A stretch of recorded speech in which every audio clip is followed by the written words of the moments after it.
Hi అండి, welcome to Andal kitchen.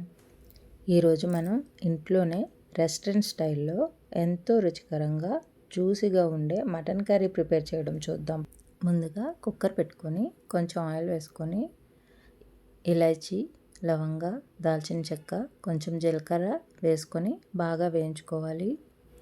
ఇప్పుడు సన్నగా తరిగిన ఉల్లిపాయలను వేసి బంగారు రంగు వచ్చే వరకు వేయించాలి. సాల్ట్ వేసి వేయించుకోండి. ఉల్లిపాయలు బాగా వేగితే మంచి కలరు, టేస్ట్ వస్తుంది. ఉల్లిపాయలను నెమ్మదిగా వేయించుకోండి.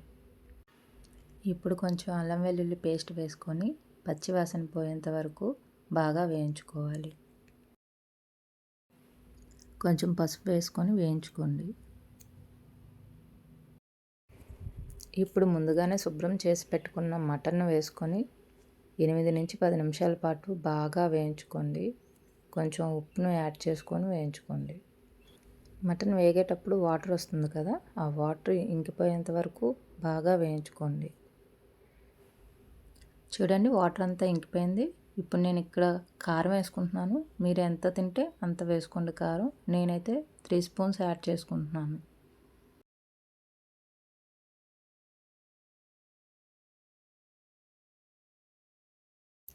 ఒక టీ స్పూన్ ధనియాల పొడి కూడా వేసుకొని వేయించుకోండి. ఇక్కడ నేను 2 పెద్ద ఉల్లిపాయలు తీసుకున్నాను. ఆ ఉల్లిపాయలను పేస్ట్ చేసి ఇందులో యాడ్ చేసుకున్నాను. పేస్ట్ వేసుకొని బాగా కలపండి. కాసేపు దాన్ని అలానే వేయిస్తూ ఉండండి. ఇప్పుడు కొంచెం పుదీనా ఆకులను వేసుకోండి. వాటితో పాటే కొత్తిమీరను కూడా చల్లుకొని వేయించుకోవాలి. ఈ మసాలాలన్నింటినీ మటన్కి పట్టే వరకు వేయించుకోవాలి. ఇక్కడ నేను 2 పెద్ద టమాటాలను తీసుకొని జ్యూస్ చేసి వేసుకున్నాను. ఈ టమాటా జ్యూస్లో ఉండే పచ్చివాసన పోయే వరకు వేయించుకోండి. ఒక టీ స్పూన్ గరం మసాలా వేసుకొని వేయించుకోండి.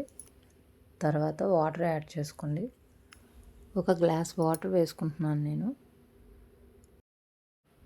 ఇక్కడ మళ్ళీ నేను సాల్ట్ యాడ్ చేసుకుంటున్నాను. మీరు టేస్ట్ చూసుకొని వేసుకోండి. ఇప్పుడు కుక్కర్ మూత పెట్టుకొని 7 to 8 విజిల్స్ వచ్చే వరకు వెయిట్ చేయాలి.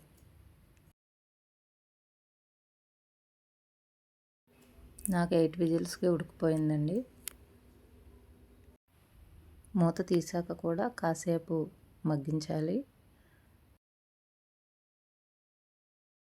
ఇప్పుడు పచ్చిమిర్చి ముక్కలు యాడ్ చేసుకోవాలి. ఒక స్పూన్ వరకు ఎండు కొబ్బరి పొడిని వేసుకోవాలి. బాగా కలుపుకోండి.